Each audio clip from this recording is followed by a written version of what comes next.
Back to the Iran deal. Come in, please, from Capitol Hill. Let's welcome Montana Republican Senator Steve Daines. Senator, thanks very much for being with us this morning on a very important day. We've been hearing from Republicans considerable opposition to this new Iran nuke deal. What's your position, sir?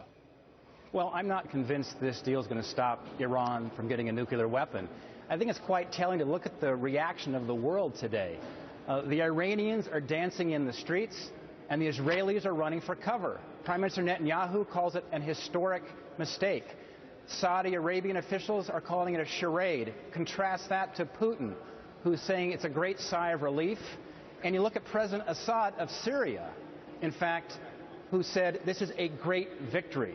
So very, very concerned that this is going to actually put Iran down a path towards a nuclear weapon versus stopping them from ever getting one. President Obama said earlier this morning that he would veto any attempt by Congress to block the deal. Now, we've had Republicans on the show so far this morning who've been unanimous in opposing this deal. I wonder if you've gotten a sense of how Democrats may feel about this, how your colleagues in the Senate may feel about this, and whether or not there is enough support against the deal to override a presidential veto. What do you think? Well, the first thing is we've got to get the deal in our hands in the first place. Sure. The president has 5 days to get it to us. We'll have 60 days to evaluate it. I think as we deliberate and evaluate this deal, there's going to be growing concern on both sides of the aisle. This is not in the best interest of America and the world. This relieves the sanctions. It unfreezes $100 billion of Iranian assets going to the leading state sponsor of terror in the world.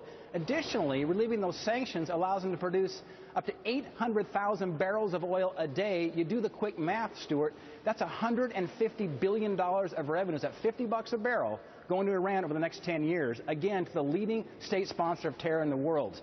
So we have to remember who Iran is, who we're negotiating with.